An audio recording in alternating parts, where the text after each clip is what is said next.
រដ្ឋបាលខេត្តព្រះសីហនុបើកកិច្ចប្រជុំសាមញ្ញលើកទី22របស់ក្រុមប្រឹក្សាខេត្តអាណត្តិទី4ដើម្បីពិនិត្យនិងអនុម័តលើរបាយការណ៍ការងារសំខាន់ៗ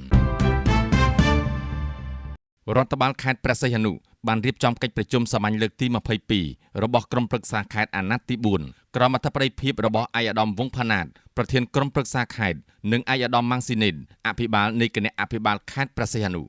កិច្ចប្រជុំនេះក៏មានការអញ្ជើញចូលរួមពីឯកឧត្តមលោកជំទាវសមាជិកាក្រុមប្រឹក្សាខេត្តលោកអភិបាលរងខេត្តថ្នាក់ដឹកនាំរដ្ឋបាលខេត្តប្រធានមន្ត្រីអង្គភាពជុំវិញខេត្តនិងមន្ត្រីពាក់ព័ន្ធជាច្រើនរូបទៀតរបៀបវិរៈសំខាន់ៗក្នុងកិច្ចប្រជុំសាមញ្ញលើកទី22នេះអង្គពិធីបានលើកយករបៀបវិរៈចំនួន9មកពិនិត្យពិភាក្សានិងអនុម័តដែលក្នុងនោះចំណុចសំខាន់ៗរួមមានការងាររដ្ឋបាលនិងកំណត់ហេតុពិនិត្យនិងអនុម័តលើសេចក្តីព្រាងរបៀបវិរៈនៃកិច្ចប្រជុំលើកទី22និងសេចក្តីព្រាងកំណត់ហេតុកិច្ចប្រជុំសាមញ្ញលើកទី21កន្លងទៅរបាយការណ៍ការងារប្រចាំខែពិភាក្សានិងអនុម័តលើសេចក្តីព្រាងរបាយការណ៍ការងាររដ្ឋបាលខេត្តប្រចាំខែកុម្ភៈឆ្នាំ2026គិតចាប់ពីថ្ងៃទី22ខែមករាដល់ថ្ងៃទី21ខែកុម្ភៈឆ្នាំ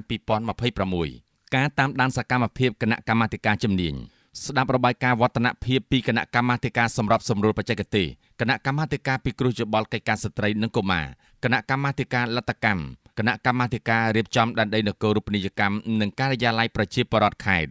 ការលើកទឹកចិត្តមន្ត្រីពិនិត្យនិងអនុម័តលើតារាងបែងចែកប្រាក់រង្វាន់លើកទឹកចិត្តជូនមន្ត្រីរាជការសាលាខេត្តសម្រាប់ខែកុម្ភៈឆ្នាំ